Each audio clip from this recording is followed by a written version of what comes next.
Welcome to Chapter 2 of our Explainer. Today, we're diving into the legends of the deep. We are going to systematically dismantle the world's most famous maritime and aviation mysteries using hard, cold, investigative evidence.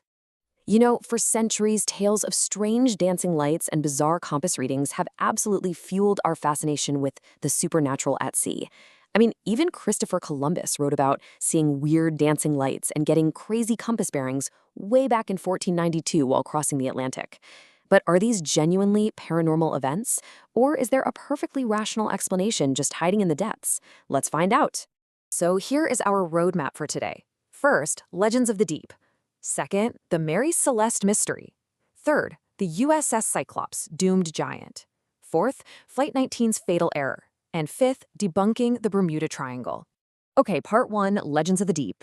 We are starting right off with the eerie, sensational allure of the world's most notorious waters. You know, those places where ships and planes supposedly just vanish into thin air.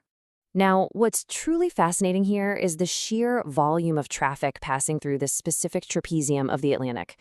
We're talking about the fabled Bermuda Triangle, right? That area connecting Miami, San Juan, and Bermuda. Guys, it is literally one of the most heavily sailed shipping lanes on the entire planet. Countless commercial ships, massive cruise liners, and airplanes cross through this exact space every single day. Because when you look at the massive amount of traffic going through that area, well, the statistics start to tell a very different story. So, it's time to pivot from the spooky legends to being actual investigators here, separating fact from fiction. Ask yourself, what if the sea monsters aren't real and the truth is just human error? Let's look at the evidence. Moving on to part 2, the Mary Celeste Mystery.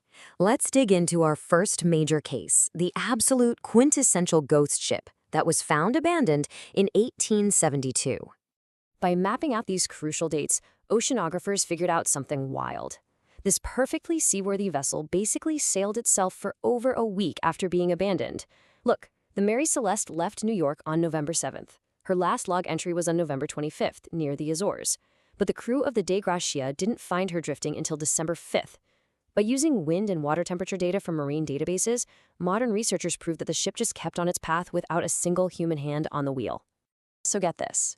It was actually a famous author's fictionalized account that birthed the supernatural legend we all know today.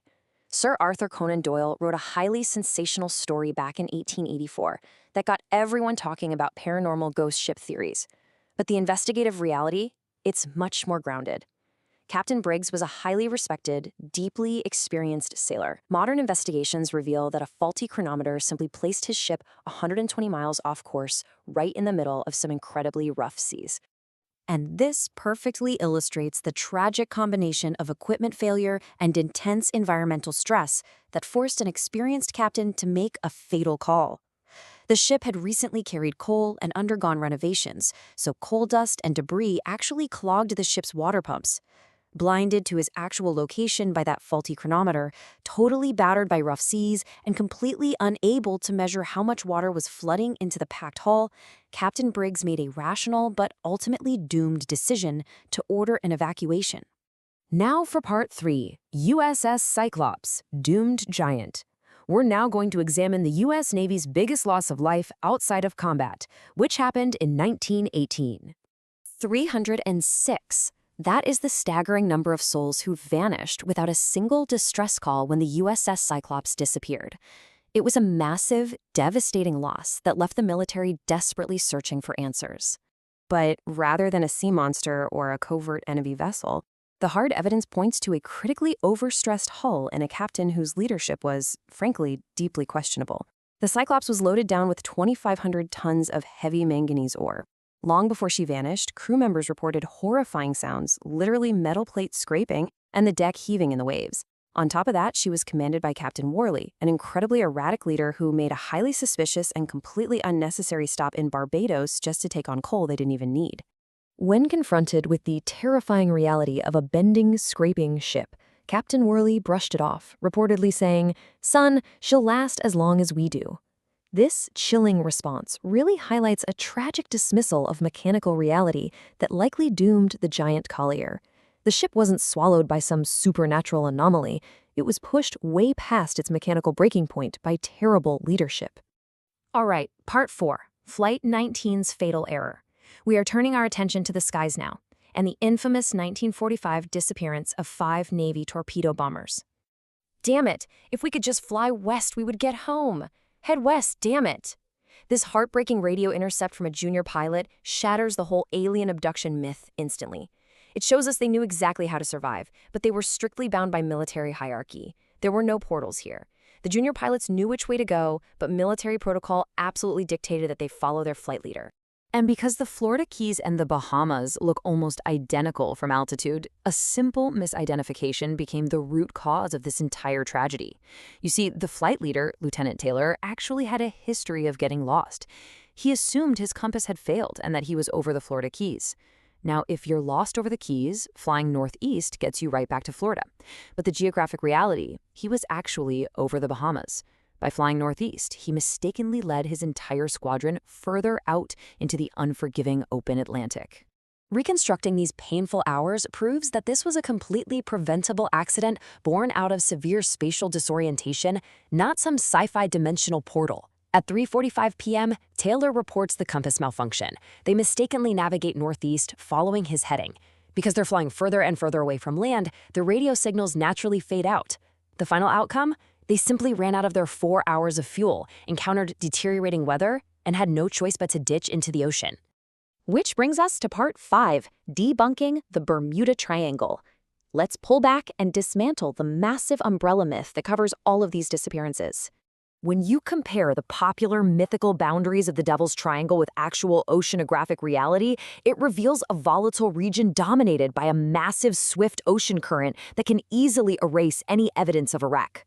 When you overlay the Gulf Stream onto the triangle, you realize it acts exactly like a massive underwater river flowing at 5 to 6 knots. If a plane or ship goes down here, this current can sweep the debris miles and miles away before a rescue team even has a chance to arrive, leaving behind what looks like a classic mysterious disappearance.